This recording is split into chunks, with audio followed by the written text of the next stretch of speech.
All right, everybody, come on in and grab a virtual seat. Welcome to the online ColdFusion Meetup. I'll go ahead and get started since we're just a moment late from technical difficulties. So welcome to another presentation of the online ColdFusion Meetup. I'm Charlie Arehart, and I'll be your host for the next hour or so. And in this edition of the Meetup, our 309th, on Thursday, August 15th, 2024 at noon U.S. Eastern, we've got Luis Majano and Brad Wood on getting started with BoxLang Runtimes. So cool stuff. We'll get started with that in just a moment. Just want to remind everybody who doesn't come to the meetups too often, if you look at the bottom of the screen, you can see that the meetup URL is coldfusionmeetup.com, and the recordings are available on YouTube. This meeting is being recorded. When it's over, anybody can go to the YouTube URL that you're using right now, but they're also posted on recordings.coldfusionmeetup.com, and that takes you to mycarehart.org site and the UGTV section and just focuses on all the talks that are meetup talks. So that's cool. And then if you're interested ever in presenting, just go to speak.coldfusionmeetup.com, and it's a blog post of mine that talks about what goes on. It's pretty straightforward and easy, as these guys have found out today. And so with that, we'll go ahead and turn it over to Luis. Thanks very much, you guys, for coming on. Thank you. Appreciate it. So I can't see the comments here, Charlie, so because I have the presenter mode on that screen. So if there's anything, just let me know, and okay, we'll answer some of those questions.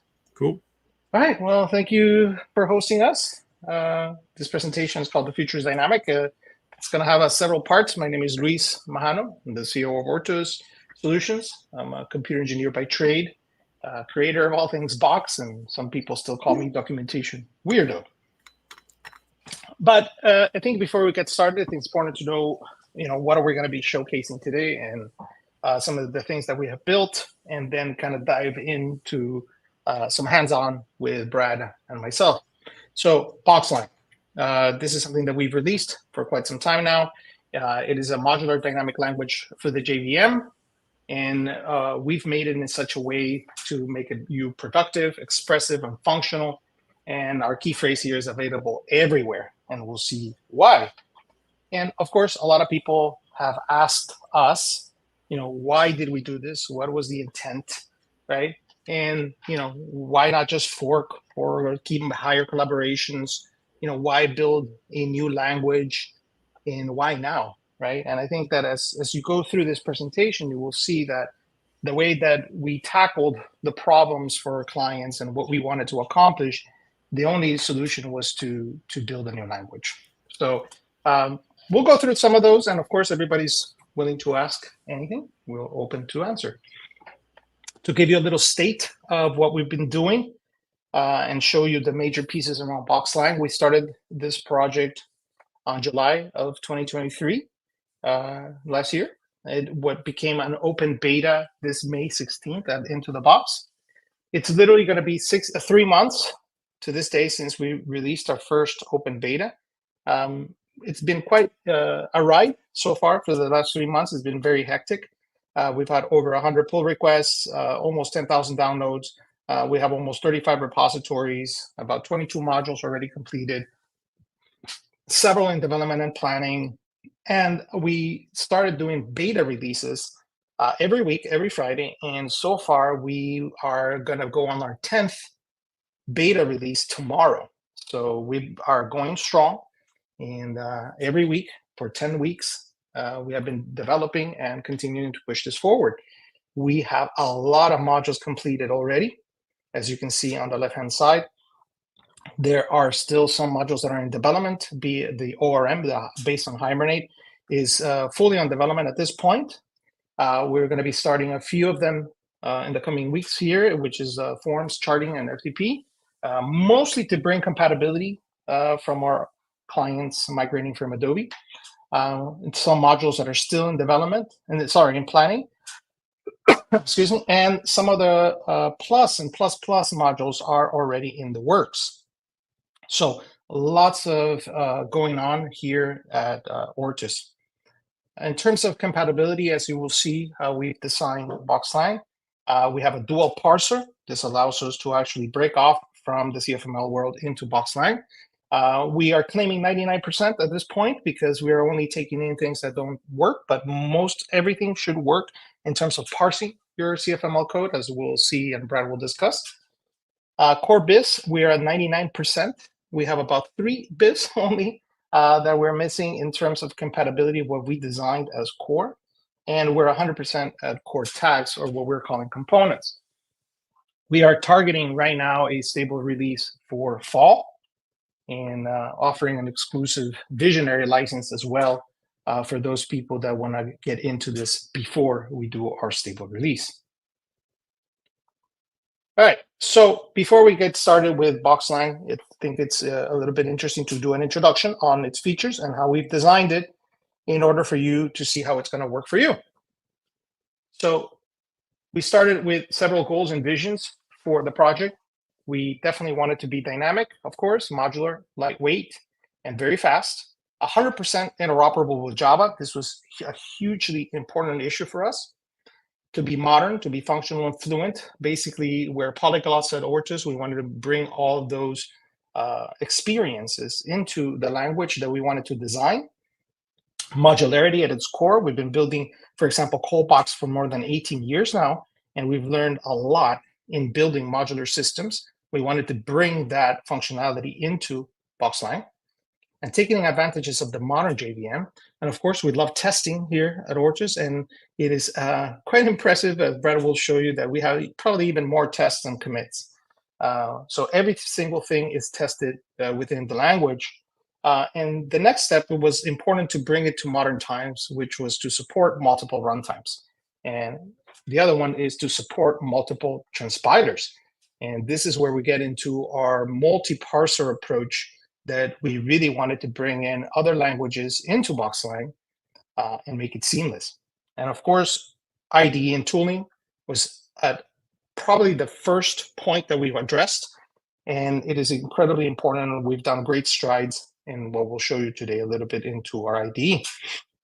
And of course, all our libraries needed to run, and we wanted to keep that compatibility for people to start immediately working with BoxLang. So I'll take you through a few key features, demo the getting started on the IDE and getting started on the mini server. And then Brad will go deep a little bit into multi-parsers and getting started on other areas. So to start, this was one of the biggest goals for us, is to design something for the modern times that we live in. We didn't want to start with the web. We started with the bare metal. So we designed BoxLang to work at any operating system level, regardless of what it may be, as long as it can run JVM. And we built the entire language, and our runtime is about 6 megabytes. This is incredibly small, incredibly lightweight, the entire language. Just to compare it, if you download, for example, Node, it's about 70 megabytes. So very, very small, very lightweight. And then we decided to create all the different runtimes and start decorating the core so we can start deploying into multiple locations. So Docker, of course, mini server, something that I'll be showcasing today. It's basically Brad Wood's creation to be able to have a lightweight Java server whenever we need one. Of course, command box for enterprise applications, servlet deployment. So that's if you're just adhering to the servlet specs. Lambdas, another one important for us to be able to do serverless deployments, and 3 more runtimes that are coming soon, which is Azure, Android, and WebAssembly. These are still coming. They're going to come after our after our stable release, targeting for 2025. Doesn't mean that you can't use it. You can use it on those platforms already. It just means that we have not officially released an official SDK for them. And of course, all of them are very extremely lightweight. Hopefully, we'll have enough time to show you this runtime today and how to get started with Lambdas. So this was something we did in our retreat, and it turned out to be a very nice project called try.boxlang.io. So if you go to try.boxlang.io, you will be presented with our something very similar to CF live.com. And this allows you to basically code on your browser and execute your code and get an evaluation. So all this was built. This was our first production applications using BoxLang. And it was built basically as an internet playground and it's two microservices. One, which is the UI, based on the actual command box Docker container, and then the lambdas. And this was very, very important for us because we never have to worry about how many instances we have, how many people are on the site, any queuing, none of that. We basically have completely have the ability to scale this as much as we want. And a lot of features came out of basically just doing the serverless deployment into the core. So hopefully we'll have enough time for me to actually show you how to get started with the runtime. On strict dependency graph, this is just something that we built BoxLang to be as lightweight as possible. We're very strict when it comes down to dependencies. We have a whole committee in order for you to even add one single jar into the dependency graph, because the majority of things we want to be done as modules. This obviously lowers the surface attack area. It adheres to our extremely small distribution, and then we grow via modules. We do rely on the JDK as much as possible, especially the modern JDKs that have everything. JDK 21 is our minimum for BoxLang. Another aspect of the language, which was important for us to distinguish ourselves, was to bring framework capabilities to the language. And this was critical for us. We've been building frameworks for the last 18 years, and we've wanted not only to have a language, but to also have a framework available to developers as they build their applications so they don't have to reinvent the wheel. So we designed the BoxLang framework very similar to how ColdBox was built, with many parts to assist you at the time of creating your applications, from managing multi-applications in a single deployment to provide you with real asynchronous services and parallel computations based on the JVM, to caching services that are built in and extensible, and you can use third-party caches and you're not restricted or forced to use something. A component service, so actually people can actually collaborate their own components and tagging and implementations. A full data source service and new pools based on modern hierarchy pool computations. A functional service to assist you with all the different functions that are going to be available globally or namespaced. Interceptor service, this was key for us to be able to extend the language through events. And this was the way that we wanted to bring those framework capabilities that were one of the best features of ColdBox into the language itself. There are tons of events being fired, and you can listen and extend the language as you see fit. And of course, our all modular service, we did not use OSGI. We've learned our lessons of when and when not to use OSGI. So we decided to basically port what we had done with ColdBox into the actual language. And of course, scheduling, very important for us developers, is to bring all those human and fluent approaches to scheduling and tasks that we had built before into the language itself. So you will have all these capabilities apart from the language to assist you.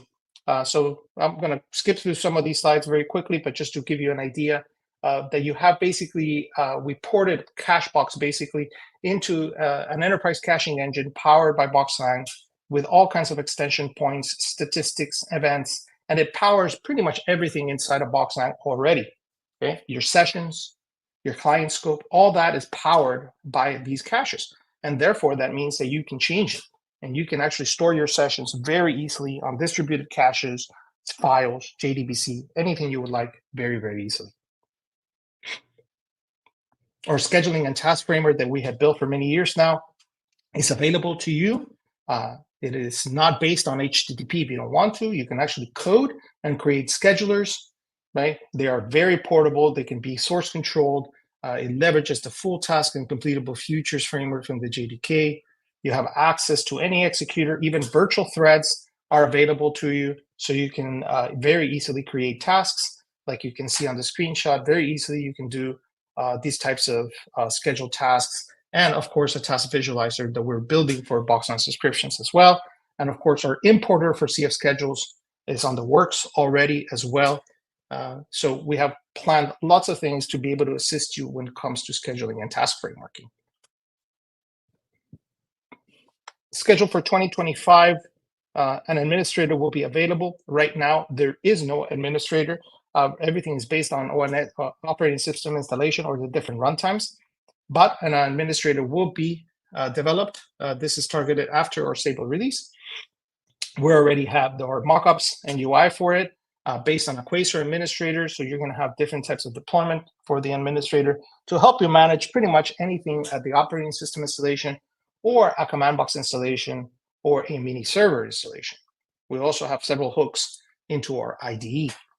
And this is where we come, kind of the first part of the demo here, in tooling. And this was one of the most important things, if not the most important thing after the language, is to provide developers with the right tools. This was essential for us. We focused on two areas, Visual Studio Code and the CLI. So if we start with Visual Studio Code, we have our own IDE. Important to note that not only does BoxLang IDE work for BoxLang, but it works for CFML as well. Our focus, of course, is to bring everything that we had done through time, through ColdFusion and CFML, and adapt it in our BoxLang IDE as well. So the idea is that this IDE will talk to both languages and manage both languages and assist you with both languages. We built a language debugger. We built a language server protocol, so you can actually completely parse your code in the runtime. And you'll see, I'll explain a little bit about that as well. You can run classes, you can run scripts, or you can run and manage servers now. I'll show that as well. We have started a lot of code converters and code formatters. I'll show you a little bit of those as well. And we're venturing into code quality metrics and visualizers now that we have the power to do so. We also have several CLI tools available to you. We have a full REPL available to you. I'll show you how to get started on that as well. We have Shebang scripts. This is something new that was introduced during our betas. This allows you to do Shebang scripting on BoxLang, as you can see, very easily on any Unix-capable system. You can run files. Right now, probably for beta 11, you'll have the capability to run your schedulers as well. We have the ability to convert your code from CFML to BoxLang with our transpiler. Our compiler as well is available. So this means that you can actually compile into sourceless deployment. Our feature audit tool as well. If you want to know if your code is ready to run on BoxLang, well, just run the feature audit tool and it will show you a report of what is compatible and what is not. And eventually we'll get to our packager, which will compile and package either your modules or your applications very, very easily. So we'll see the IDE a little bit today. I'll give you a little bit of demo how to get started with it. It follows the traditional modern development flows, inline documentation, web servers panel that'll show you. Again, important, it works for BoxLang and CFML. You don't have to have any other extension installed. And thanks to all those folks that did the work before us, that this one we did fork to start and give us a kickstart. And it'll run the BoxLang or ColdFusion code directly within VS Code. You can use debugging on both languages as well, but of course on our own language servers. So that was important for us. The BoxLang debugger, I'll show you a screenshot right now because I was messing around with my VS Code installation and I completely borked my debugger today. So I'll show you a few screenshots here and explain to you, but this is, if you do it on your machine, it should work. It basically allows you to debug or add breakpoints in your code at any position, run that piece of code either inside of the editor or through our mini server, and you will get debugging purposes available to you. So you can get a debug panel, as you can see here on the right. You can see the breakpoint. You'll see where it stopped. It'll give you all the variables at that point of execution, and it'll allow you to choose what you want to do at that point. You can go and navigate into method calls, navigate out of method calls, replay things, change variables, the works. So very, very nice for you, and hopefully never use write dump again if you really have an issue. Our language server was also very, very important for us to build. This is actually another runtime, believe it or not. So the entire language is built into VS Code, okay? And that's what powers the language server protocol, okay? So this gives us complete access to the language, to the syntax parser, and to the compiler. So we can actually look at your code and it will tell you in real time, it will parse it and give you everything around that code. And so that's where we can give you code metrics and all kinds of static analysis if we need to. So this was a real foundation for us and a real game changer for us. I've been doing ColdFusion for a long time, is that we basically are building all the things that we always wanted. Okay. So with that, maybe I'll stop for a little Q&A and maybe give you a getting started with the IDE and give you the lay of the land with the IDE and the mini server. So let me get out of here and see if there's any questions. Nope, no questions so far. Though if anybody has them and been holding off, feel free. Okay, I'll give them 10 seconds while I drink a little water here. There you go.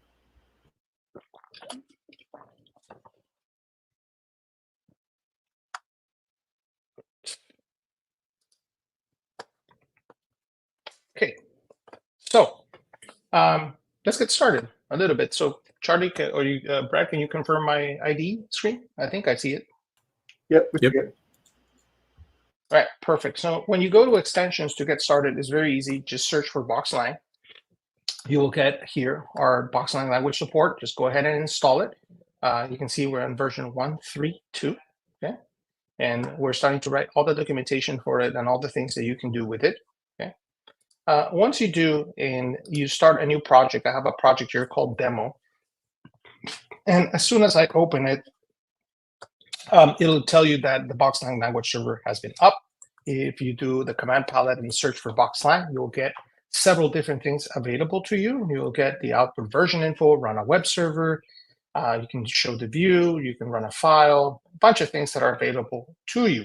Okay, and we're going to see some of those as we traverse here. But let's start here with a folder called IDE. You will see that it gives me little icons and little folder packages for the different things that I'm building, right? Here's a main class. Let's start with number 1 here. So I've opened a class. You'll see that if this was CFML, basically would create another file called main class.cfc. And you can see that it'll change the icon for me to bring it into that I'm working with CFML. So I could probably copy here, and obviously this won't work for CFML, but it'll give me the syntax highlighting for ColdFusion and help you also with ColdFusion. So important to note that you can mix and match both, and it'll help you with both. Okay, so you can see here, here's my main class in BoxLang. Classes is the way to go. We're not calling them components, we're calling them classes, like every other language. Therefore, you will see the class keyword here in order for you to start the actual class. You can also see that we've done some interesting imports here. This is our Java interop that Brad will discuss. We can actually tap into the JVM just like if you're in Java. There are no bridges. There's not hoops to go through. You can actually just say, hey, I want to use the instance class in Java, and I can use it. I can just import it. I have my static import available to me, and I can execute it now and get today. Okay, I can have a main function on my class. Okay, I can no semicolons, just like we've used to in ColdFusion as well. And we have introduced a new print line here available to you, which is kind of like a system output. We've kind of addressed it to have consistency in everything that we do with printing and output. And just like we're used to, we can do this. But now in the IDE, when I have a class like this, I can right click and I can say, okay, I want to run this file. We've also added several tools here for us working with the language, or anybody interested in working with the language. We've created several tooling to allow you to create different things, from the Antler graphs to the BoxLang AST graph to transpile to Java. So this was really important for us in order to see what we're building actually works, that we can actually right click and say, hey, I want to see the Java representation of this class because I want to debug it or I want to assist the developers. As you can see, it completely converted my ColdFusion, or my BoxLang, sorry, code into the equivalent of what the Java compile code would look like. Okay, not the compile code, sorry, the Java normal code, okay, not the bytecode. So this is really, really useful. So we've added lots of toolings to assist developers and to see what's going on with the different aspects of the language, right? Let's see if this one works for the AST graph. Oh, that's the Antler one. Let's look at the BoxLang one. I don't have Antler installed in this machine. But you can see here that it basically, we've written a lot of tools to assist in the language as well, which really no other language has something like that.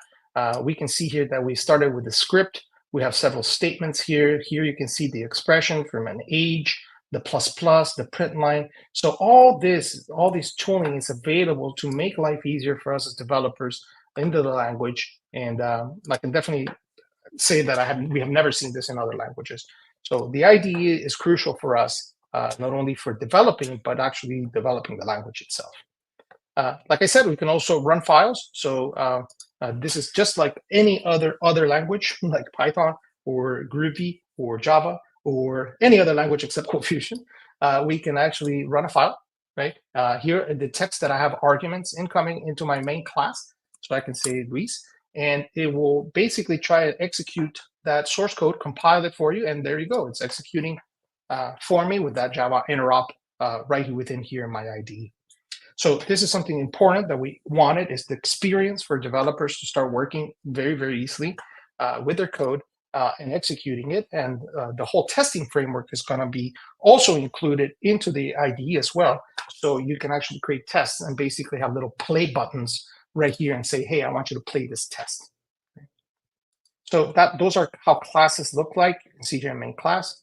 We've also ventured into diagnostics. This is something that you're going to have to enable for now as an experimental feature. So if we actually go to preferences and we go to BoxLang, there should be an experimental part right here somewhere. I cannot remember. Here, enable experimental diagnostics. If you enable this, we're going to start giving you a little bit of the static analysis that we can do now. So I have it enabled, and it's useful. It's still not perfect, but it's getting there. First example, I have here a function that returns a string, and I say hello, but I'm returning a numeric. And you can see it gives me my squiggly mark, and it says, consider changing the return type of this function or converting the return value to a string. Now, obviously, in the beauty of a dynamic language is that this will still work because it will convert this and autocast it, thanks to Brad's magical autocasters, and change it to a string. But however, maybe we did not want that, right? So it's starting to give you this problems area, and it'll start giving you basically, hey, say, consider changing it if you want to, right? So if I wanted to say, okay, no, I really wanted to do numeric, then of course I fix my issue, right? If I want to keep my string, then maybe I'm going to go ahead and actually quote it.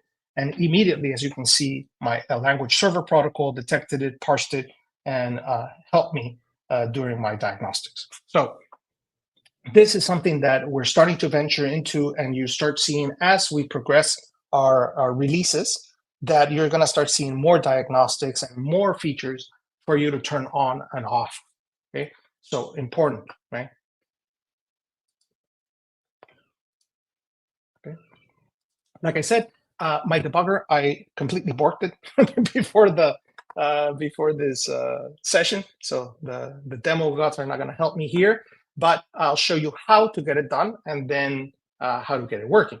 So you code as usual. So let's say that this, now remember, we're not coding in a web application right now. We're coding on a pure CLI or operating system application. Okay, they have the difference now.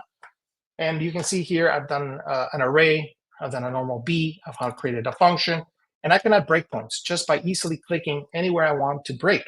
So I say I want to break here, and I want to break here, right? And all you would have to do is right-click and say run. That's it. This will actually go into the debugger. It'll open here the debugger.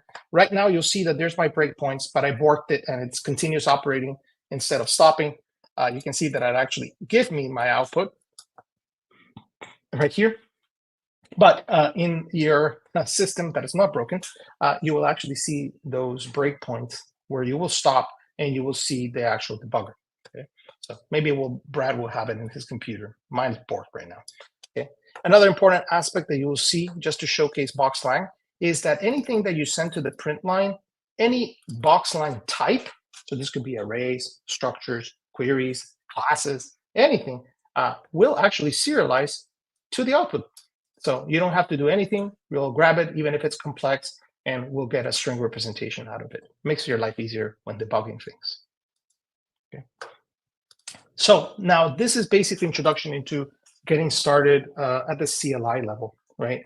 At the operating system level. Maybe you're creating a schedule, you're creating a task, you're creating a little tool, anything that BoxLang allows you to do. Maybe you're integrating with a language model, etc. The next one is the mini server. So let's say we want to move into web applications. We're not into command box just yet. We want to create just a simple web application that we want to deploy. You can see here we have the same concepts as ColdFusion as application.cfc. We have application.bx. Obviously, not a lot of going on here. I have an index.bxm. So as you can see, they're called bxm, not CFML templates, with our prefix of bx. Okay. Again, just like traditional CFML, but however, with our mini server here, we now have a BoxLang icon, which allows us to create as many servers or mini servers as we want. And we'll also have here a division later on that will show you your BoxLang command box servers. So command box will also be part of this and getting integrated into the ecosystem. And you're going to be able to manage also your command box servers as well from here. You can create BoxLang servers very easily by clicking Add Server, and it'll take you through a wizard and create it for you. Okay. However, I'm going to go the easy route. I'm just going to click on the folder and say, hey, I want to run a mini server here. So I can say I want port 8080, and that's it. It's going to start creating my server, and it opened it in the other window. So I'll bring it here, and there it is. That's how fast it started. Real time. I haven't done anything. I haven't pre-done anything. I just started it, and there it is. I'll do it again because it probably was too fast, just so you can see that it actually is real. I'm going to go to the BoxLang mini server. You can see here it's running. I'm going to stop it, okay? And I'm going to completely delete it. It's gone. Not in use anymore. It's completely gone. I'm going to do it again. Hopefully this time the Chrome is going to open on this page and not on the other screen. Run, and port 80. There it is. You can see it's starting the BoxLang runtime, and we're done. And I still opened it in the next window, but we'll bring it here. So you can see here that it created my web application right here. I can execute my web application, go to my test BXM file, right, et cetera, et cetera. So very easily you can get started in creating. It'll give you some output right here. It'll tell you, okay, I started the web root right here on this port, right, and I've started my server. So you can see here, my server is running. Here are my specifications of my mini server, right?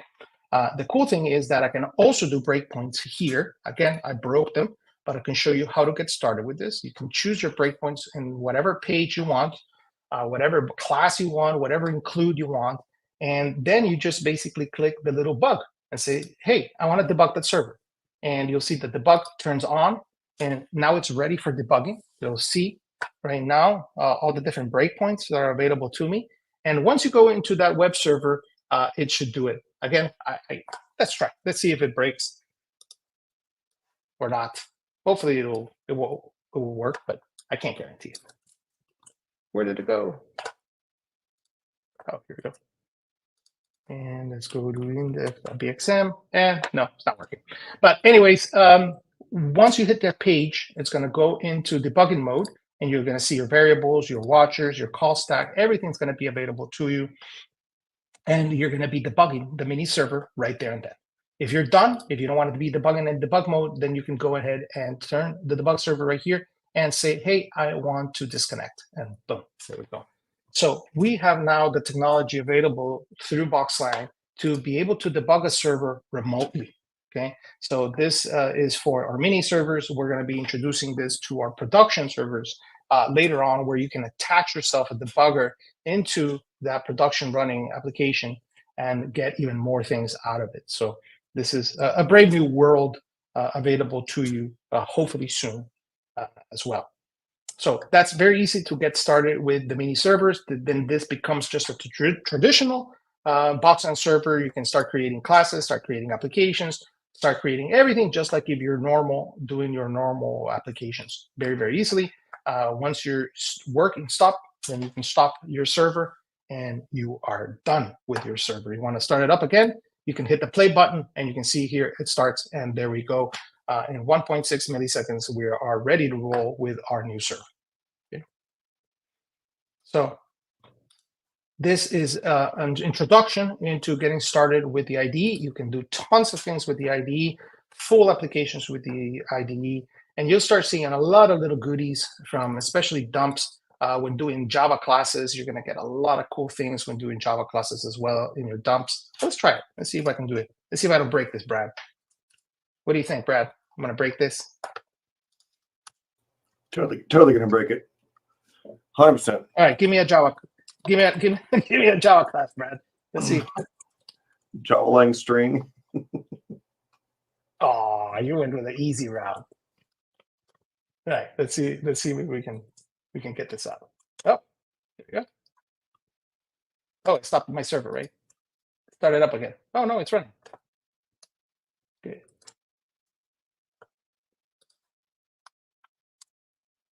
All right, let's see if I broke it. I probably did break it. Oh, did the debugger kick in that time? No, it didn't. All right, here we go. So here's a Java class.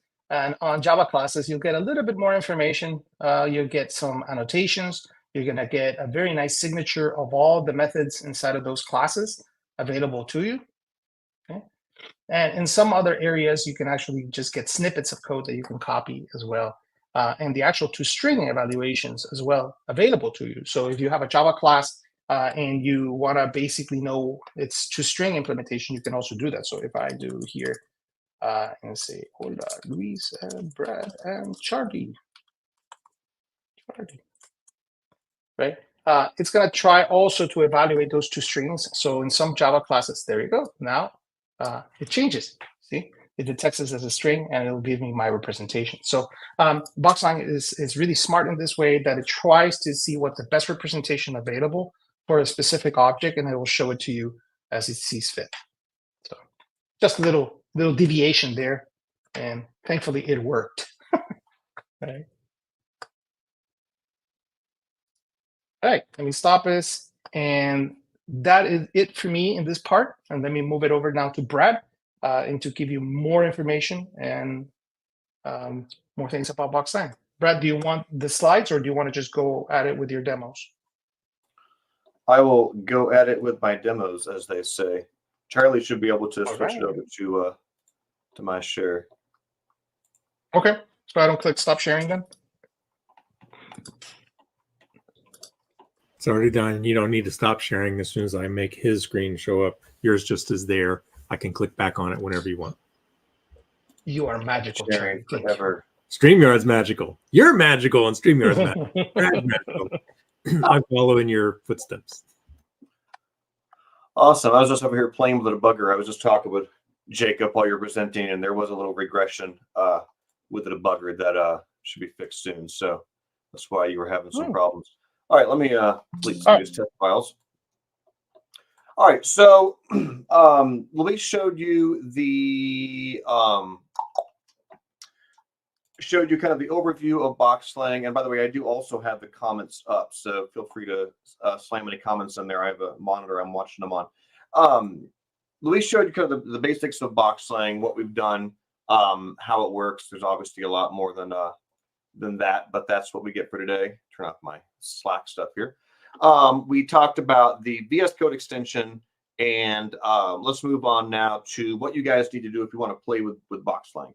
Like we talked about, BoxLang has two separate parsers. We have our own language that we've made that's basically ColdFusion, but what it would be if we were to remake it today, which is very close to ColdFusion, but we've kind of renamed stuff that was never named right. We've taken out junk that didn't really fit. We've tweaked stuff that always should have been a little bit different. But then we also still support ColdFusion exactly as Adobe and Lucy do. So you're probably more interested in taking some existing ColdFusion code and just running that and wanting it to run as it is. Maybe down the road, you can mess around with some of the cool new fun features that we have, like importing Java classes directly and stuff like that. VS Code really is the fastest way if you just want to play around with BoxLang and you want to install like as little as possible. Like Luis had shown, just slamming in this BoxLang extension, you can right there out of the gate run files and you can start servers. Crazy easy. This is actually a little test file I was playing with. It says welcome to BoxLang, if true, output now. And I can right click and I can say BoxLang run file. My Slack is still open even after closing it. Slack loves to be open. There we go. You can right click and you can run files from inside of here. Did I actually run it? I thought I ran it. Yeah. And so, it's outputting in the console, welcome to BoxLang. And when you run a file like this, it's not running inside of a web server. It's actually just executing it directly from the command line, like if you were to run a Python script or a Node script or something directly from the command line. And then, of course, the mini server Luis showed you is also insanely easy. You come over to the little BoxLang icon. You can say, give me a new server, default to the current directory, port 8080, sure, why not?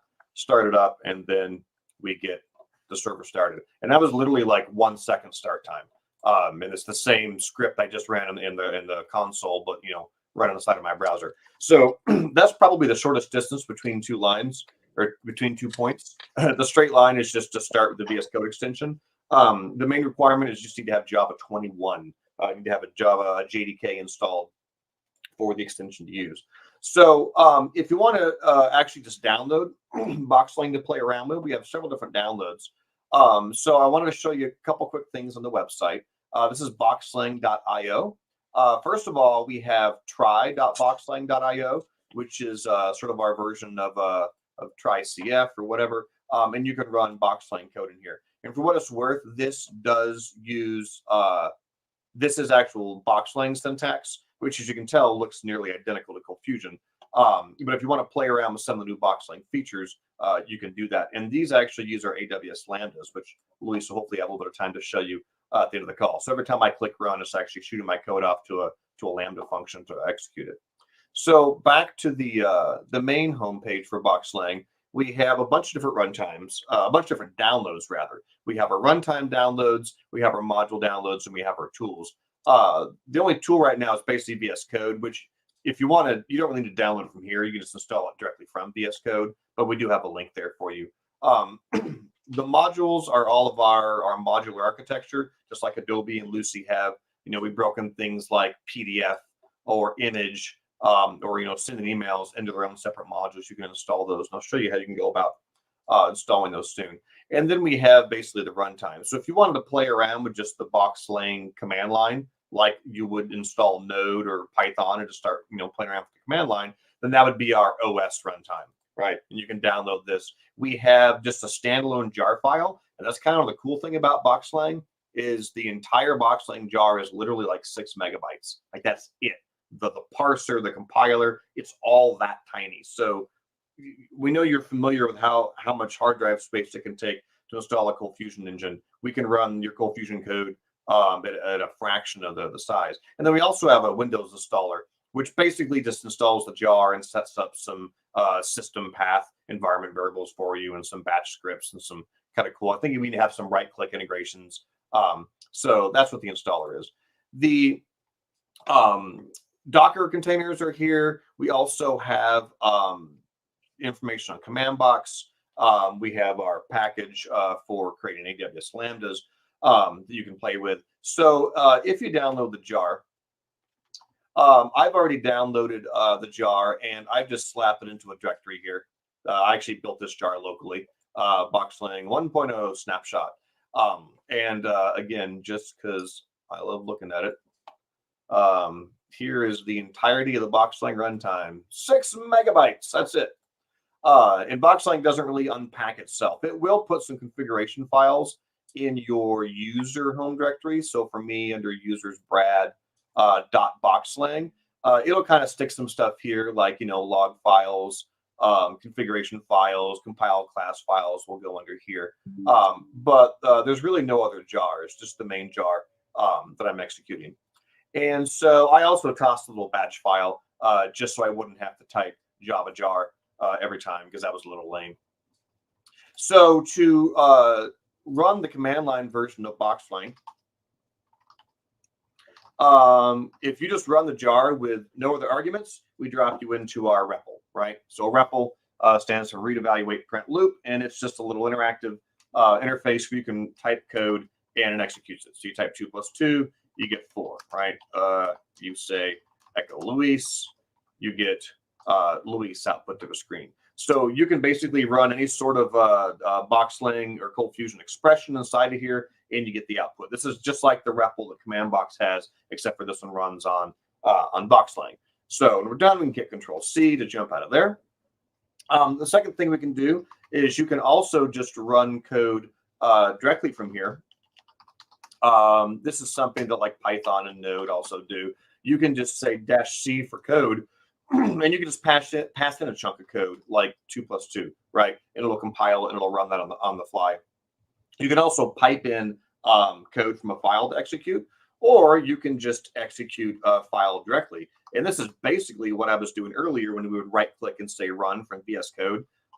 Behind the scenes, this is all that's happening. It's just saying BoxLang execute my index.cfm file. And here we have the output from that. So again, there's no web server here. We're just invoking this directly from the jar. And you can see it's super fast. BoxLang starts up in just a couple hundred milliseconds. Everything is super tiny and super small. And that was one of our main driving factors, is we wanted ColdFusion to be able to be the proper command line language that pretty much every other language in existence is, right? People use Ruby, they use Java, they use Python, they use Kotlin, they use Node. They use all these languages for command line tools. And we wanted ColdFusion to be as small and lightweight as all those other languages, even smaller, so you could do these nice, easy things from the command line. So there's some more stuff built into the command line. I have a couple random files flopping around this directory. I have my index.cfm we've been looking at. I have a little class, just a ColdFusion class, comment, a little singleton annotation. I got a function in here. I'm using a handful of built-in functions. And then I also just have another template which has HTTP call and a CF client tag. In case you're curious, did they implement CF client in BoxLang? No, we absolutely did not. And I'll show you why I use that example here in just a minute. So we have the ability to actually audit your code for you and tell you all the tags, we call them components, all the components and built-in functions you're using, and then tell you which ones we don't support yet. Because the first thing you're probably thinking is, how much of my application will run on BoxLang, right? How could I possibly go about figuring this out? With the open source parser that we've built into BoxLang, we have, Luis showed the graph of it. We have an abstract syntax tree, or an AST, which basically represents code. Every variable, every expression, every if statement, every loop is all represented as sort of a hierarchy of objects. And then that is incredibly powerful, because all of our code kind of quality metrics that we're doing inside of the IDE, all of our transpiler, all of our feature auditing, all of our pretty printing is all based on this AST. This is what allows us to transpile seamlessly from ColdFusion over to BoxLang. And it's really some pretty fun stuff. So the first thing we can do is we can audit all of the features in a code base. So I can say BoxLang feature audit, and it will scan by default all the directories in the folder, unless I give it a source path of something else. And it'll tell me what we're calling each of those files. So it parsed the 3 ColdFusion files I have.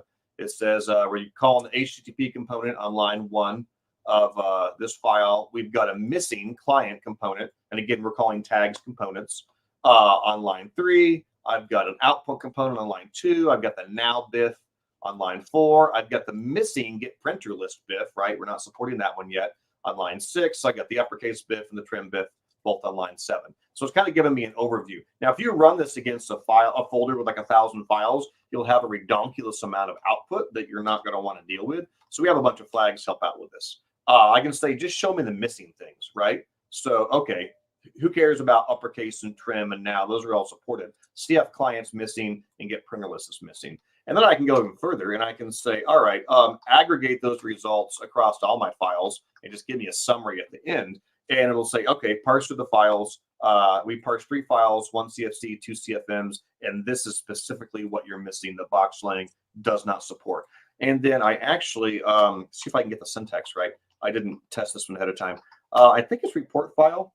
Crap, I don't trust myself. I'm going to go look it up real quick because I'm going to type it wrong. Feature audit. What's the name of that parameter? It is report file. I should have trusted myself. I can say report file, report.csv, and it'll actually parse my entire folder of code, and it'll dump a little report that you can put into Excel or some other thing. And then you can actually tell everything that we don't support yet that you need. So I'm doing this for clients right now, already looking to move to BoxLang. They give me a repo with thousands of lines of code. I crank over the feature audit, dump it into a CSV file, And then we're like, okay, you've got 1,000 instances of the evaluate function, but that's fine. We have the evaluate module, so that'll add that one in. And this can basically let you kind of just look through your code right now. So the feature audit tool, I actually have been recommending people to run it against their code and just send me the CSV if you're comfortable with that, because that kind of helps us gauge what people are using out there and what's the most important thing, because I can kind of see based on the count, how common some of these functions are out there in the wild, and that helps influence what we have.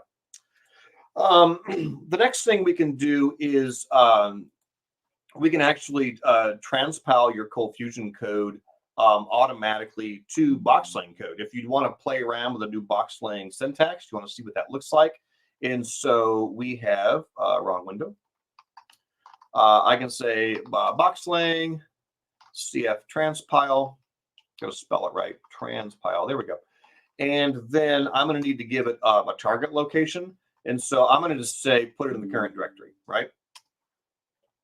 So it cranked through all my CFM, CFC, CFS files, and it spit out BXM, BoxLang markup, and BX for class files, right?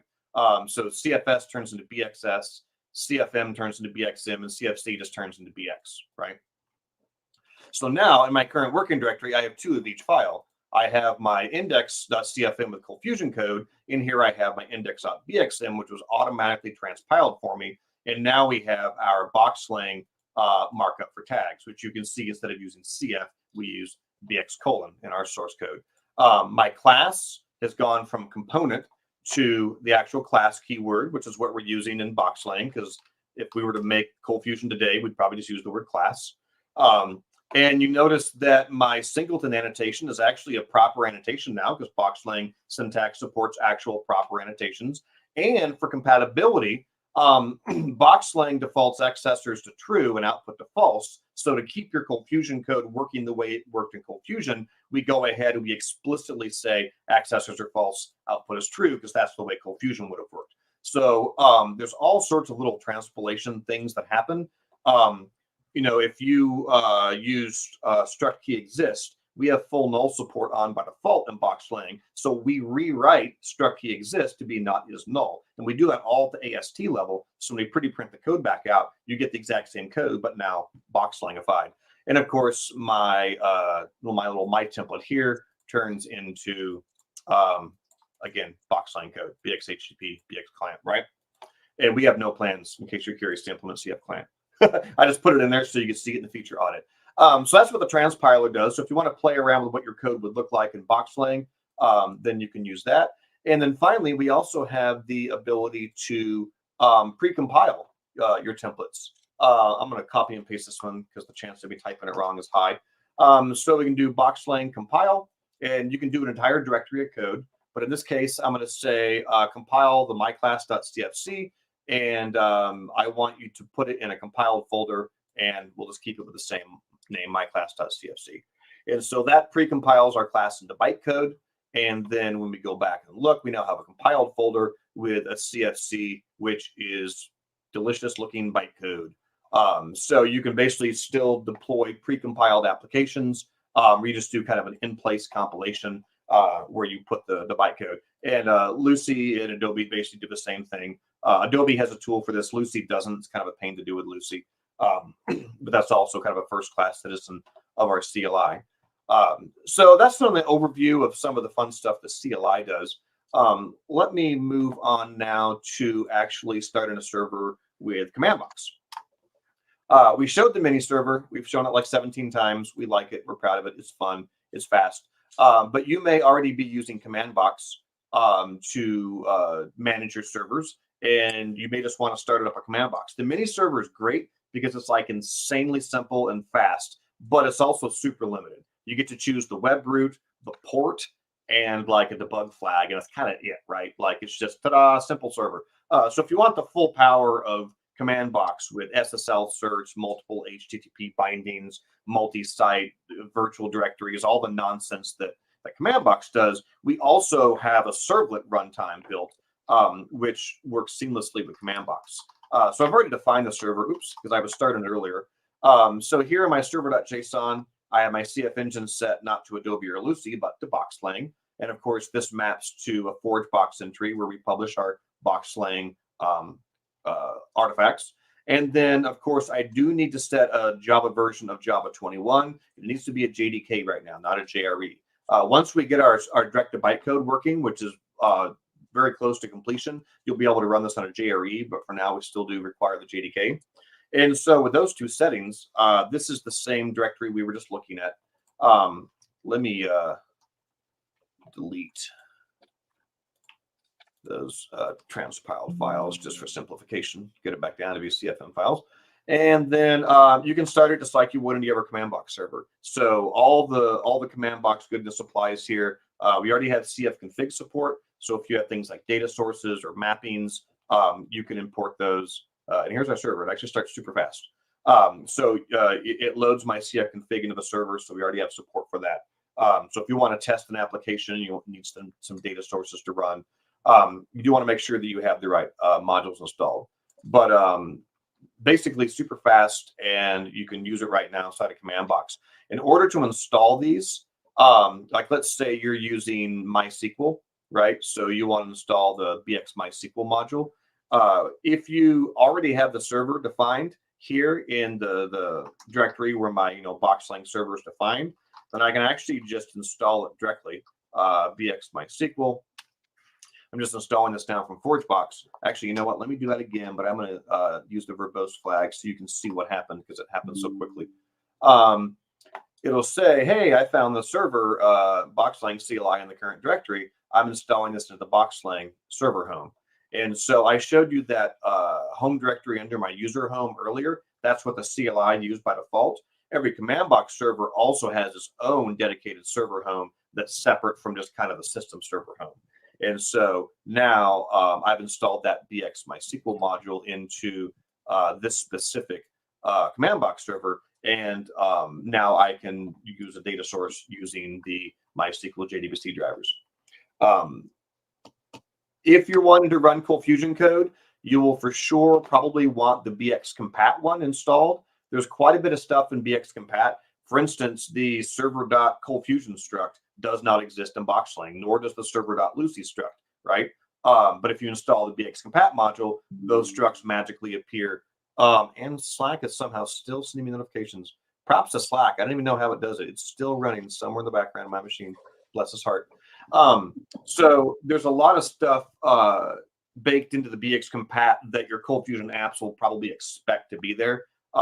We've renamed some functions like serialized JSON, right? Always had the wrong name. Should have been JSON serialized. That's how ColdFusion works. You have data type, action, array, append, struct, key exists, right? Query, new, JSON serialized. They screwed that one up. We fixed it. So in BoxLang, it's called JSON serialized. But guess what? When you install BX compat, you can still call serialized JSON because we kick ourselves over into compat mode. That way your ColdFusion code can still work. So you'll definitely want compat. If you're using the evaluate function, you will definitely want to install the BX unsafe evaluate.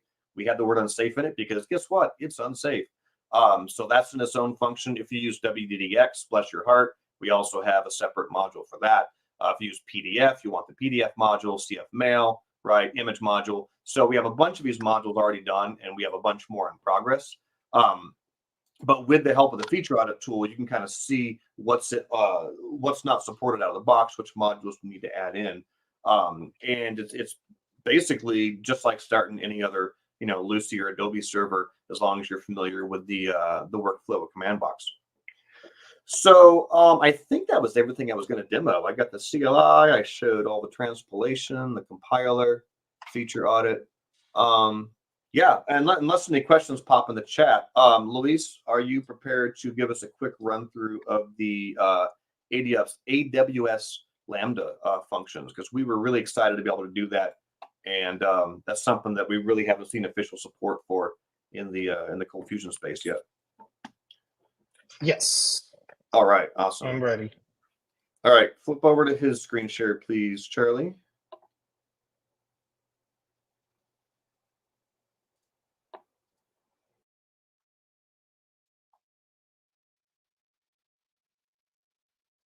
Right. I guess I can see my screen. Is that correct? Yes. Yep. All right. Well, it wouldn't be something if it was not documented. So there goes my documentation weirdo or weirdness. And this one, I really took the time to do it really step by step. So everything is fully documented here. The way to get started with AWS Lambdas and BoxLang is just go to boxlang.ortusbox.com. You can see under running BoxLang, basically we have the main root, which is installing at the operating system level, the main things about the binary. But then we have all the different runtimes are going to be showing up here. So just as knowing where to look. Okay, so we have Lambda, we have everything that Brad showed in command box here. We have even Chromebooks, an official Chromebooks guide on how to actually work with BoxLang Chromebook, the Docker guide, the JSR 223 scripting, the mini server, and of course, try BoxLang. So really encourage you that any other runtimes that we address or bring, we're going to be including here under running BoxLang.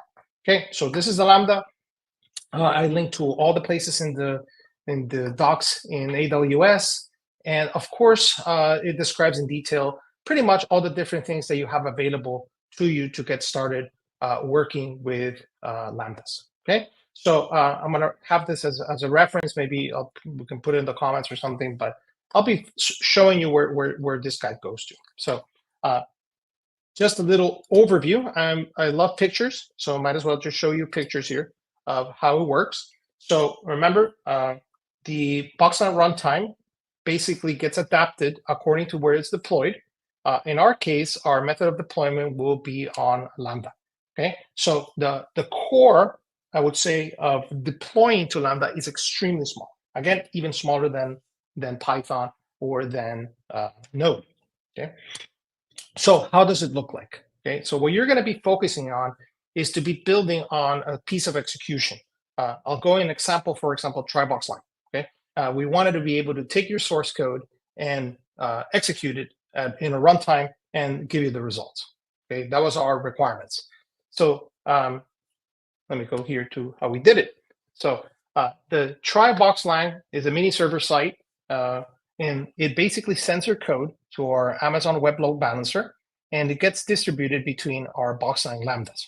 Okay, our Lambdas are basically just a piece of function execution that we want to execute. It has input that it comes like JSON basically, or you decide, and then it basically processes that execution and gives you your output, usually in JSON.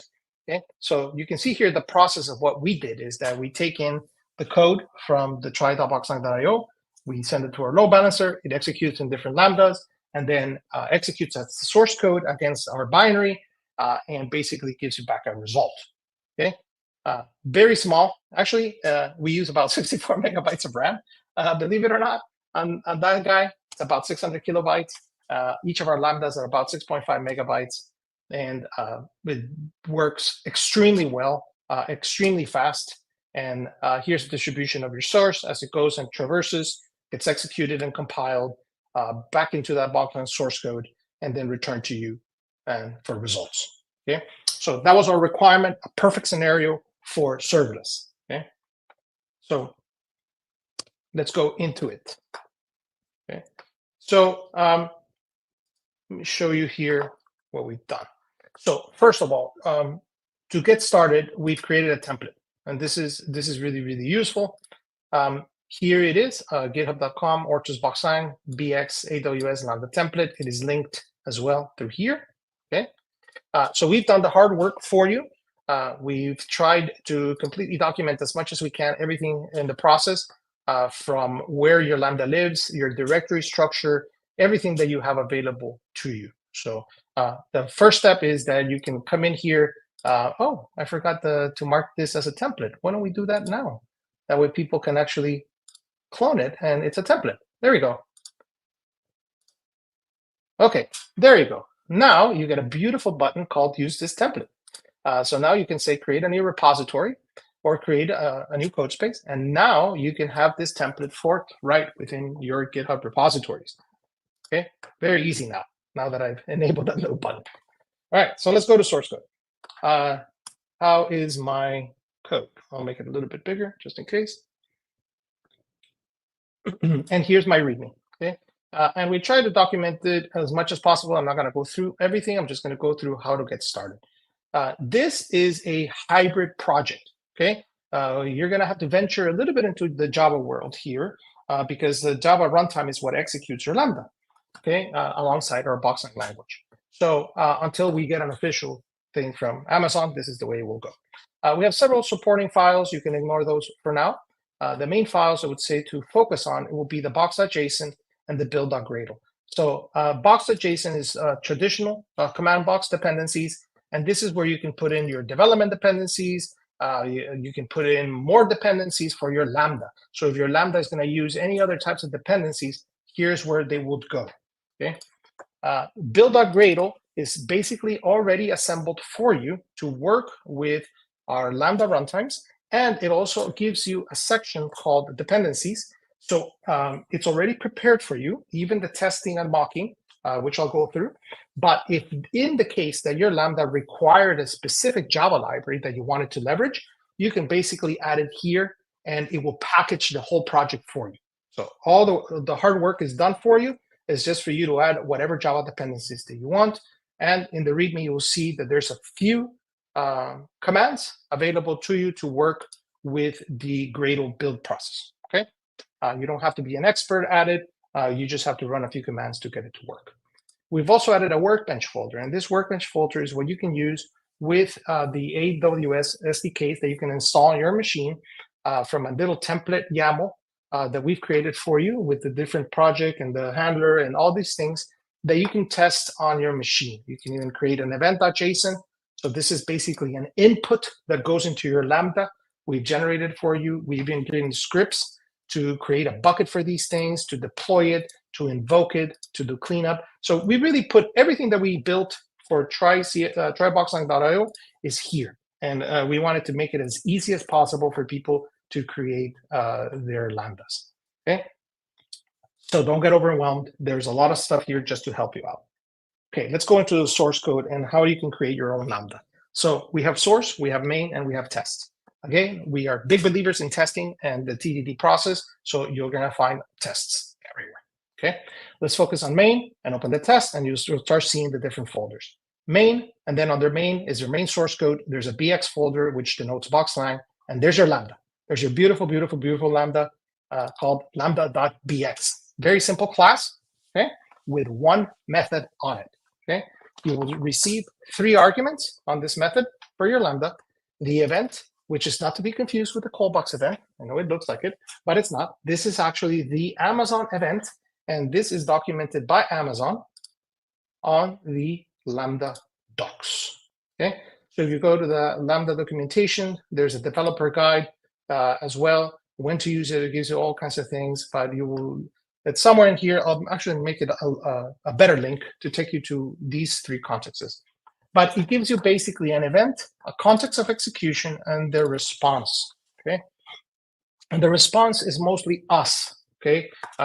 That we've created this response for you. If you actually want to delve into the runtime that we're using, okay, you can go here to BoxLang or to BoxLang community, and there's BoxLang AWS Lambda.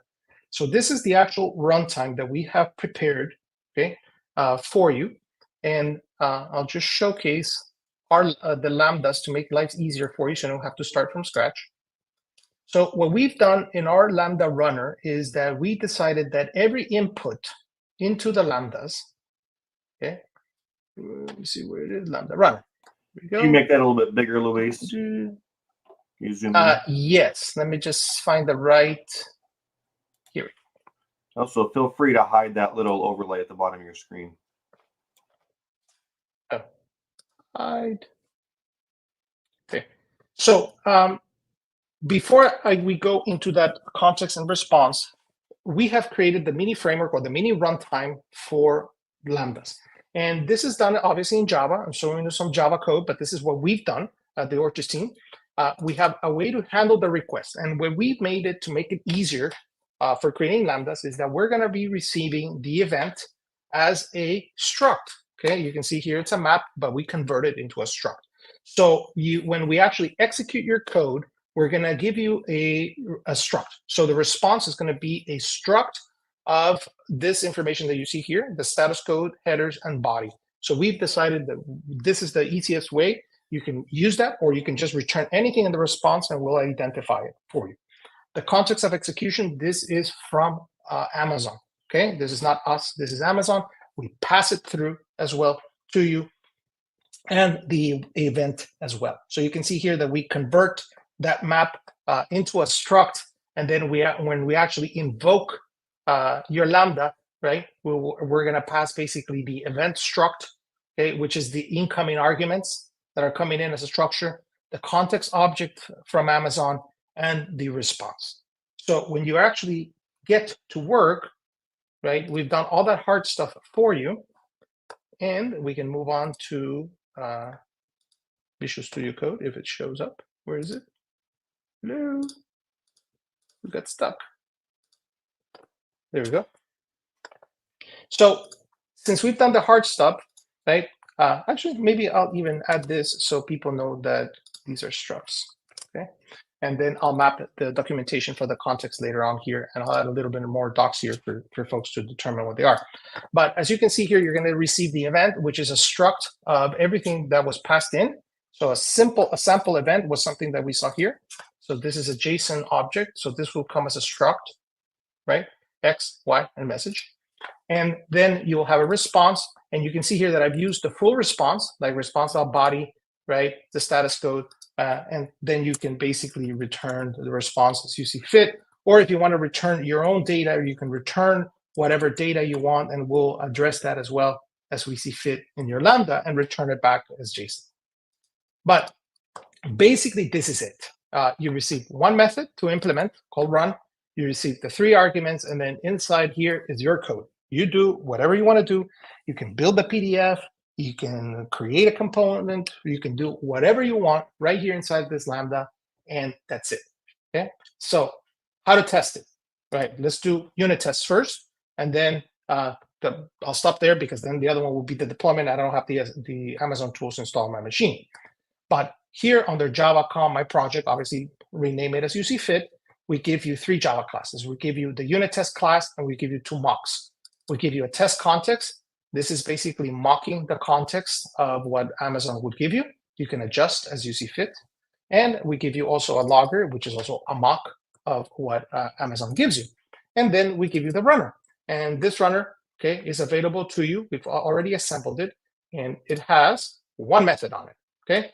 It has a displayment that says test your Lambda, and it's called test a valid Lambda. You can do test valid Lambdas, all kinds of things.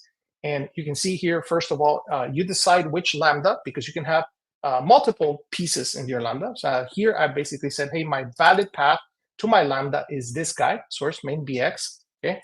Then I want to instantiate a new Lambda runner, which is part of my runtime. I'm passing in my Lambda. I create my mocks, okay? You can see here I've added some mocks to the event that we talked about that we will receive. And then I basically execute right here is where you execute the Lambda, okay? And then you will have the results, just like if you're executing here in Lambda. And here I'm saying, get me the body of that Lambda, and then I do my assertions, okay? Now you will have to learn a little bit of Java here. We're still in the process to see how we can migrate this to just BX and testbox. We're not there yet, but in Java you can. And you see the little button right here. This is what we're going to be bringing into the IDE, into the BoxLang IDE.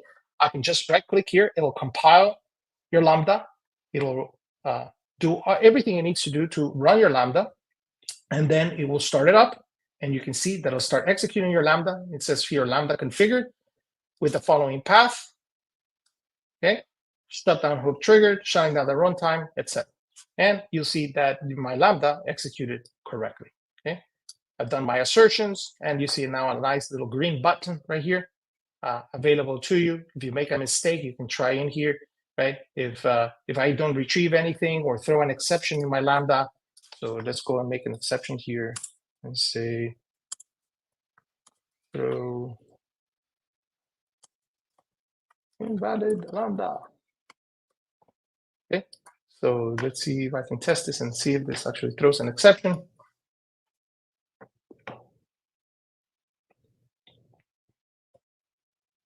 We'll run. Oh, exception. there it is. It gives you my invalid lambda exception right here, invalid lambda. And then I can start basically traversing it and see, okay, there it is. There's my lambda execution, everything that it happened in order for my lambda to fail. Okay? So we've done a lot to make it easiest as possible for you to work with lambdas. And once you are done, so let's say that you built your beautiful lambda here, that all it does is basically gives you an error messages and data. But let's say you're done and you want to deploy this to Amazon, you've tested, everything works correctly. Like I said, we've given you a few commands. The easiest command is just say Gradle build. Okay, this will build your entire lambda. Okay, package it the way that Amazon wants for you to deploy, and under the build folder, you will see a distribution folder. And actually, you see that it's testing your lambda. Okay, it will fail if it doesn't pass. And now I have here distributions. So under build, you'll have a distributions folder, and here is my lambda. Okay, it's my nice little zip. Okay, and this is what you send into AWS, and you're done. You can actually explore it. So let's explore this right here. And you can see that the lambda that was produced basically gives you your lambda.bx, and any dependencies that it finds, it will create the whole structure for you. And you can see here that it just puts in your lambda snapshot, which is the runtime, basically as your single dependency. If you had other Java libraries or you had other BX libraries, it will all package it for you accordingly into this zip file that then you can take into AWS and deploy it. So we've tried, like I said, we make it really, really simple for people to get started with AWS. Granted, the unit tests are right now in Java. Yes, that can be scary for some of you developers that haven't done Java. We'll try to document this even as much as possible to make it seamless and painless for you guys. Eventually, this will all be in BoxLang, but we're not there yet. But it will get there. But what you will see is what you're seeing here, including our IDE, where you're going to be able to basically run the different tests, get all the test options right from here. You can get debugging, you can do coverage, right? You can add breakpoints and all that kind of stuff. It will all come through here, and this is what we want. Okay, so God willing, we will have the majority of this BX stuff happening to you, where you can actually go in here and click on this right here, have a breakpoint, go into your test and say, I want to debug my test. And once it executes it, it's going to stop and the breakpoint, and then you can do your basically your compiler right there. Like I said, it's not there yet, but that we'll get there. All right, so that's how easy it is to get started with Lambda. In the documentation, I actually take you a step further. I think I got stuck. Close this guy. In the docs, where did they go? I think they disappeared. If you look at the runtimes, sorry. Right here on where it says deploy to the AWS, I even take you and show you how to log into your console, create a function, add the function name, choose Java 21, right? Upload your zip file. Now, granted, this is also very important. AWS added the capability for your Lambdas to be containers now. Okay, this is something new. So, and also important, you can see here, upload zip or jar file. Ours is a zip. You can also do an Amazon S3 location. So this is important. You can do it in CI and you can create your zips and send them to an S3 bucket and then just put in your location. But they also added the capability for your function to be a Docker container. And that one's even easier to do because you don't have to create these zip files. You just have to create an image. And we'll do a guide on that eventually as well. But we did the zip right now. It shows you how to test your source code, and it tells you how to run your source code. So hopefully everything is fully documented and step-by-step for people to get really started with serverless applications using BoxLang very, very easily. And if there's anything that's missing or comments or suggestions, please let us know so we can get that going and put. Right, so hopefully this gives you a very quick start with AWS Lambda. I think we're probably out of time with that. So unless there's any questions that people want to put in the chat, we can probably let Charlie bring it home.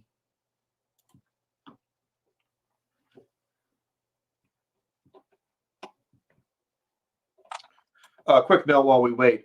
If you do have some questions later that you think of, you can drop them into the CFML Slack team in Box Products. You can also find the link online to our dedicated Box team. We have an entire BoxLang channel in there. And we also have our community.bordasolutions.com forum website that you can ask questions on. Or if you just mention like me on Twitter or anywhere, just there's multiple places you can ask. So if you think of something after the fact, just pop on the community forum or anywhere, and you can shoot us a question there. We'd be happy to help answer. Right.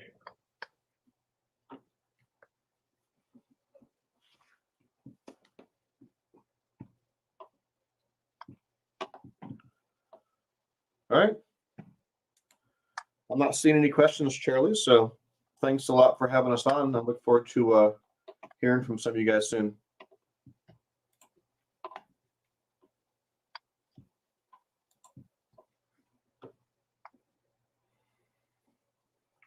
Here's a live look at Luis replying to Slack messages on Box Team Slack.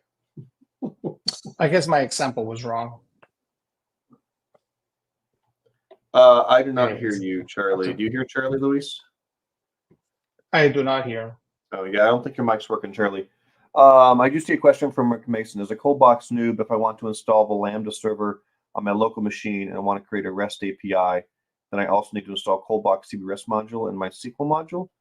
Are you wanting to make a REST API as an AWS Lambda or just as a web server?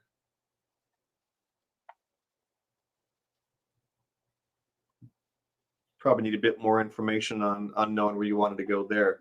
I don't know if we've played around too much with using ColdBox inside of Lambda. There's a lot of ColdBox that kind of assumes a HTTP semantic right now, which doesn't necessarily exist inside of Lambda. But I think in the future that's something we'll probably be working on. Yeah, I know that the Lambdas allow you to do a lot more things now, which in my opinion is kind of changing the paradigm of it, because it's now allowing you to do even more apps than the traditional just a function, right? Yeah, because Lambdas, when they were originally built, they weren't supposed to be an HTTP type thing, and REST is specifically an HTTP, semantics. So kind of interesting. Yeah, so I know they introduced a bunch of stuff to create RESTful services with Lambdas. I have not delved into it so much.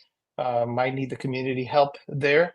Now, please note that ColdBox does come with what's called a ColdBox proxy. So the ColdBox proxy can be executed and gives you insight into anything inside of ColdBox. So this way, the entry point is the Lambda. So you can, from that Lambda, basically execute ColdBox. So totally doable. We did it with Flex at the time, right? And for SOAP web services. So, however, we have not ventured into that. Into creating we would REST have to APIs change with the default Lambdas. runtime a bit to actually be able to run a web application.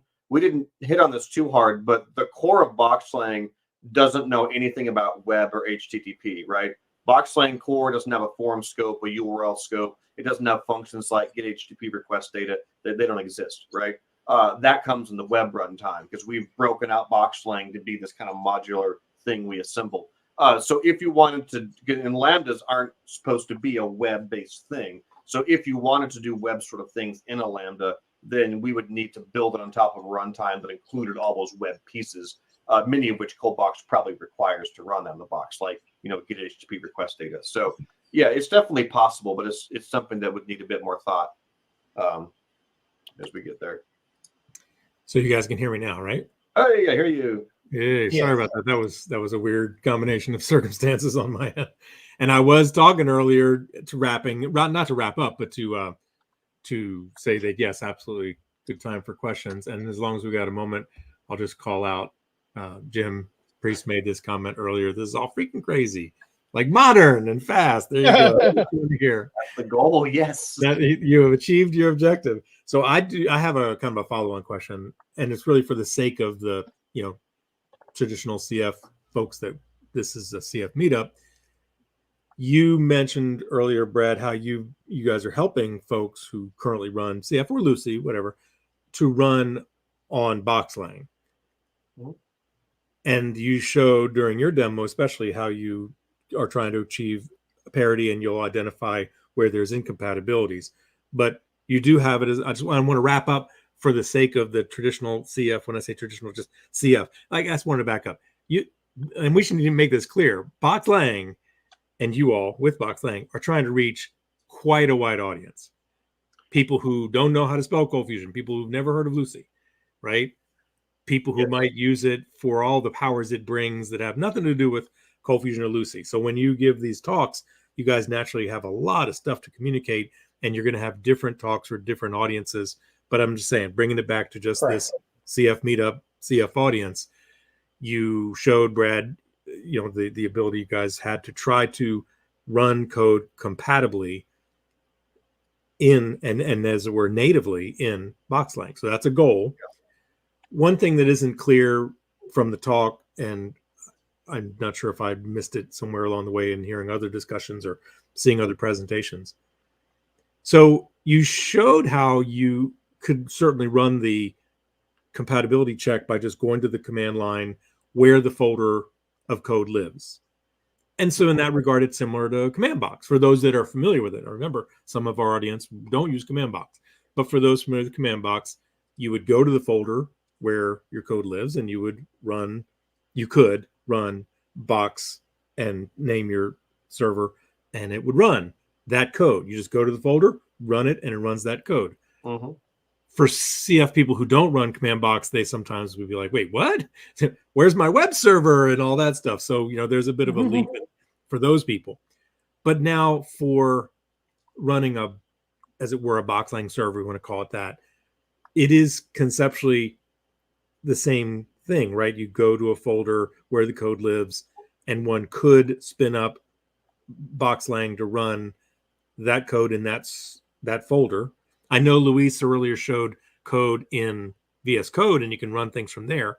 But again, for those who maybe aren't living in VS Code yet, right? Do I have it right that someone could just go to the command line and through BoxLang run their CFML code in their folder where it lives? And and you can do that either with the server, or you could do it just using command box. So, and I'll get to that in a second. That's a separate question. But so you would hope that people could just run the code as it is, and as long as it's compatible with BoxLang, you guys will handle, as it were, running it. Whether you call that transpiling or compiling, you hope to run it, right? That part is correct?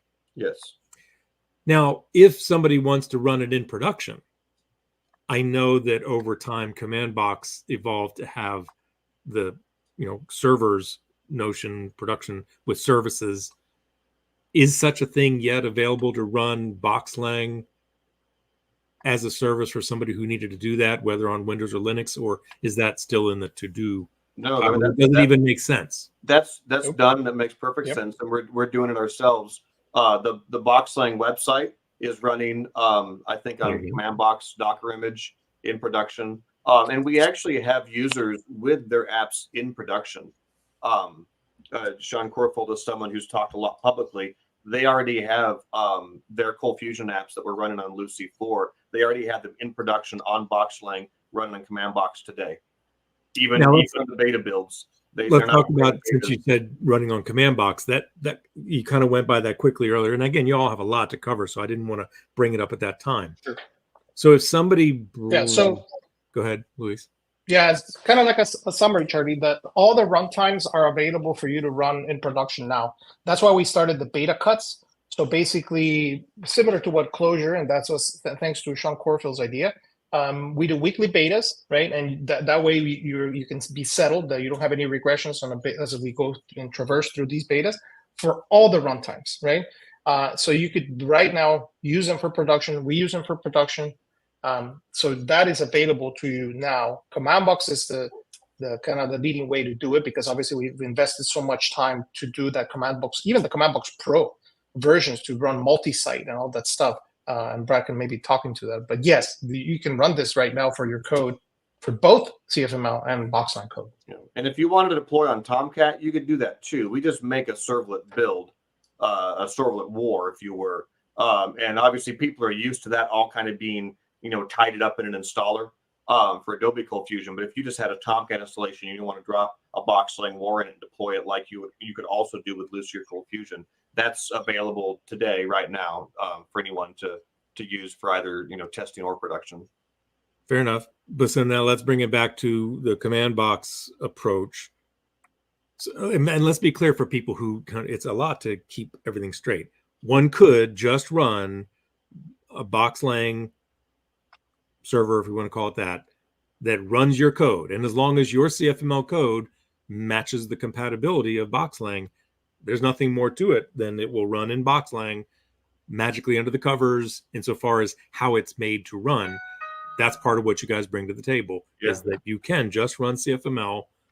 And by the way, if they do that, there's no license from Adobe. It's not ColdFusion. It's not Lucy. It's BoxLang running CFML. It's like BoxLang is yet another CFML engine that can run CFML code, just like Lucy was and Blue And you Dragon can do it was. side by side. It's based on the file extensions. So if you hit index.bxm, BoxLang says, I'm going to use the BoxLang parser. You hit index.cfm, BoxLang says, oh, I'm going to use the ColdFusion parser and run it inside ColdFusion compatibility. But you're right. We didn't really mention it earlier. BoxLang is open source and free under the Apache 2.0 license, just like the rest of our libraries. And then, of course, it's also professionally supported by Ortus. So if you want support, if you want, an SLA and those kind of things, you can get that from us. You're not just kind of, good luck, right? Like some open source things are, you're on your own. But if you want to use it for free without a license, it's Apache 2.0 open source. And yes, what you said is exactly true. You could put it in production right now. Correct. Yeah, so the word will be, it's a drop-in replacement. That's what we want. We want a drop-in replacement for your Adobe apps and your Lucy apps. That's what we wanted in order to be successful, is that imagine all the 18 years of code that we've done, all the modules, all the stuff that we built, everything has to run. So that means that it is a drop-in replacement using the right modules, right? It will be a drop-in replacement for Adobe and Lucy. You have two choices. You can go with the open source version. You support yourself. You do whatever you want. Or you can go with our commercial edition, right, which basically gives you more features, and it gives you more kind of enterprise features and support. Yep, fair enough. And I just want to clarify for folks to keep this all in their head. So one approach would be your CFML just runs natively on BoxLang. And that's where native means what to who. I'm just saying you could conceivably run somebody's app as is, assuming it's compatible, and BoxLang alone will run it. We've agreed now. That's one way. Some people, your ultimate goal will be people should be able to do that, and there will be all kinds of great benefits to people doing that. But as a bridge, let's just make it sure people understand this. As a bridge, one could run command box inside of BoxLang and tell it to run, for example, a CF, you call it an Adobe engine, a CF engine, that would run inside of BoxLang as it were, but it's command box having implemented a CFML engine, and then that will literally run the code against ColdFusion implemented as a command box server, if you want to call it that. I don't have command box fully running on BoxLang, but that's absolutely the goal, is that command box itself will be powered by BoxLang under the hood. And then, as you said, could start up anything. Well, when you talked earlier about having a BoxLang, a command box implementation, how is that differ? What is there now versus what you envision? Well, when I demoed starting a server with command box, I was still using the traditional Lucy powered CLI that we have on our download page, but I was spinning up a BoxLang CF engine, which is the war, right? The actual server that I'm starting. So command box. You were starting. So let's just be clear for everybody. You were running command box to run a BoxLang server, as it were, right? Yeah. And command box today is still powered by Lucy. We haven't had a chance to change that over. Ultimately, it'll all be powered by BoxLang, but we're doing it in pieces here. So today someone Yeah, so cannot. command box is kind of the orchestrator, right? So command box is the orchestrator, has always been an orchestrator to basically easily deploy and run any type of server, whether it be a Java server, plain Java, whether it be HTML server, whether it be Adobe, whether it be Lucy, whether it be BoxLang. So command box can speak all of that in order to basically produce a server for you, right? Now the actual command box source code, right, is a mixture of Java and CFML code that is packaged with the Lucy runtime. That will change as we're now moving that into a BoxLang runtime. So kind Yeah, it's of very Inception mixture of like. things. So for now, you could have command box Yes. running BoxLang. In the future, you'll be able to have BoxLang running command box. Now, what I'm getting at though is, do you ever envision, and I just want to help everybody connect the dots, that there would be a way that someone could run their CFML against what today would be called a command box Adobe CF engine inside of BoxLang, or would that not make any sense? No one will ever do that. So therefore, the only way one would be able to run CFML truly on BoxLang will be for you to run it the way you're trying to make it be that it can run it. That'll be the only way. Is that right? I have no clue what you just asked. Sorry. Well, that's why I said it's kind of weird, because the Inception thing of BoxLang running command box and command box I running think you're box. thinking too hard about command box. It's a black box. Forget it. It's written in Python. Don't worry Well, about it. that's a simpler It doesn't really question. matter what it's written in. It's just a thing. It's an executable. No, here's my simpler question. Will BoxLang ever run CFML through an Adobe engine in any way on BoxLang?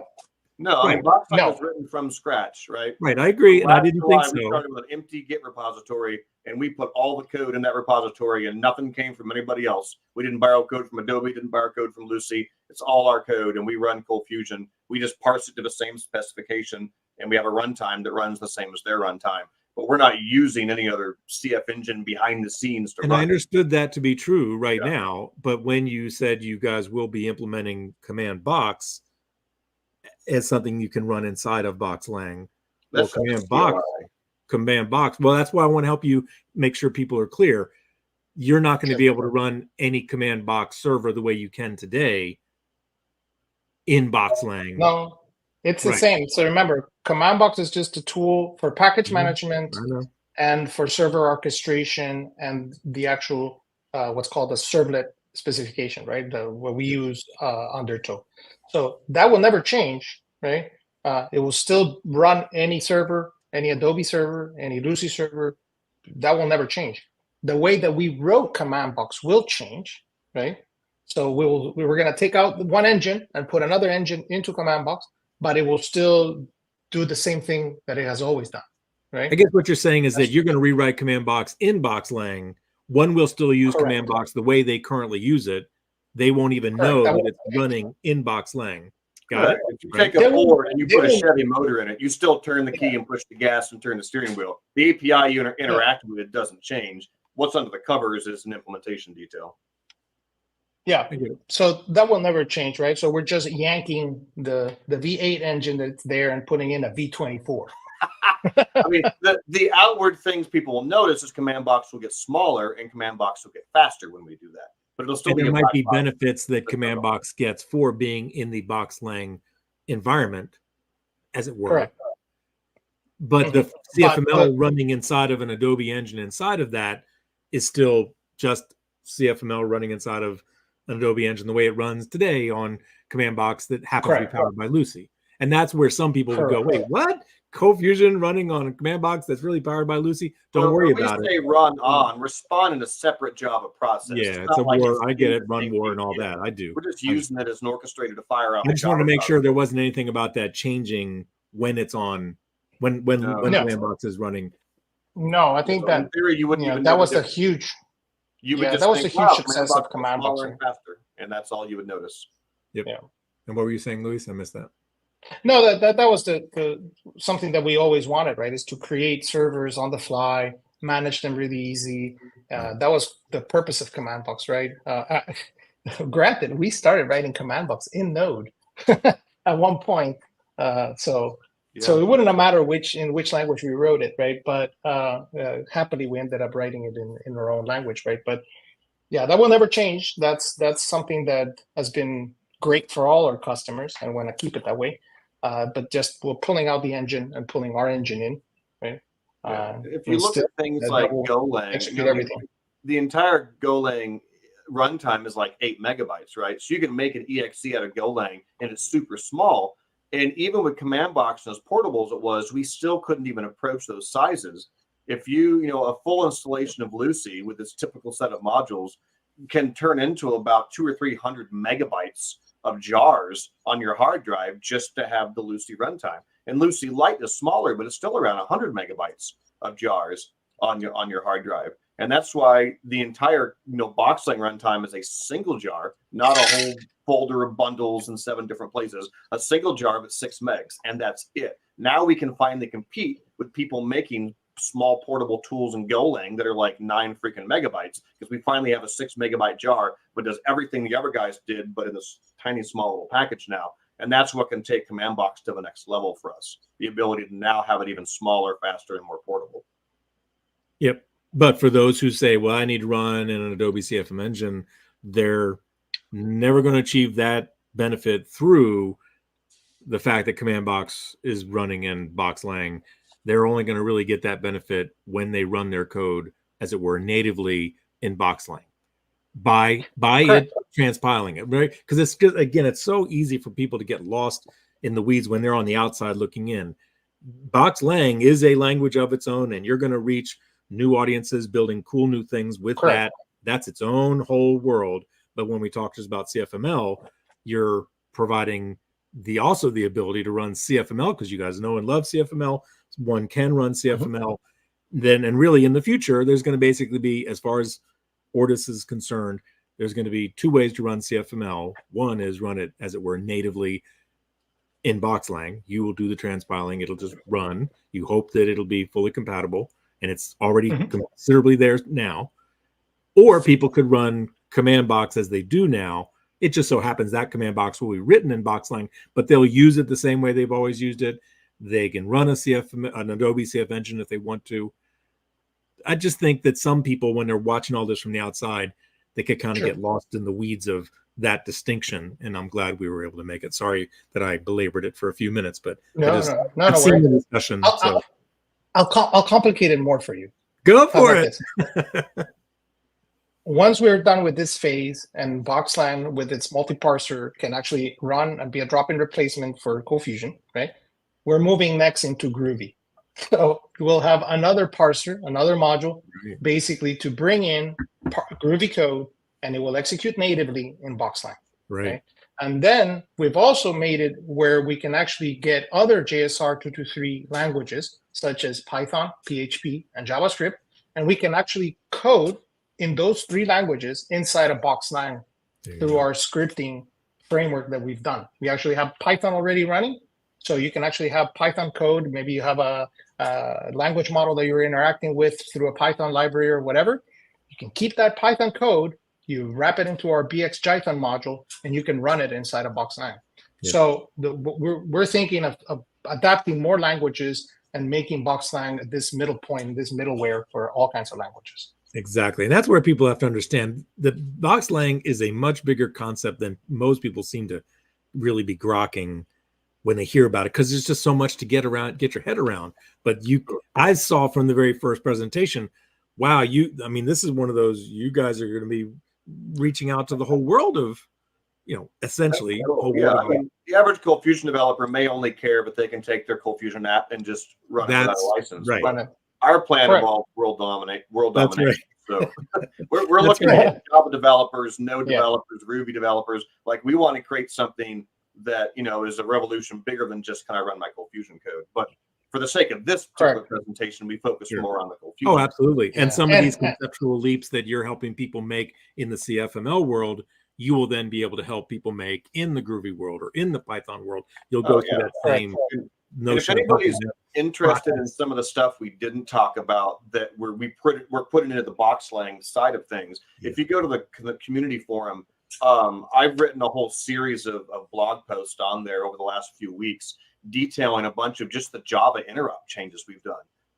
Crazy stuff that ColdFusion's never allowed us to do. We always hit this wall, right? I want to use this Java library, but I can't extend the Java class. I want to use this Java, part of the JDK, but I can't pass my closure in as a Lambda. There's all sorts of stuff, functional method binding, things that Java does that makes it more advanced in ColdFusion these days, which kills us. We're like, how is Java ahead of us, right?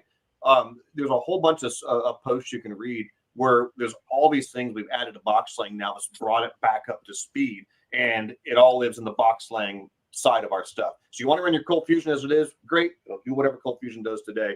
But you can also look and see the cookies we have on the other side of the wall that you want to maybe take, a ColdFusion file, transpile it to BoxLang, and now actually dabble with the BoxLang features we've added.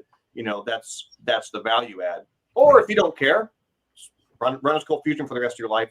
That works too. But and as simply as you can run it as an EXE, right? There may be a time when you guys will envision, like with Go, that someone could convert some CFML into an EXE, and BoxLang will do that. No, and we're already doing that, experiments on this, where we actually package even command box as an EXE. So we are already dabbling into these areas. It will come because we already have proof of concepts internally of being able to wrap your entire application. That's what we call the packaging.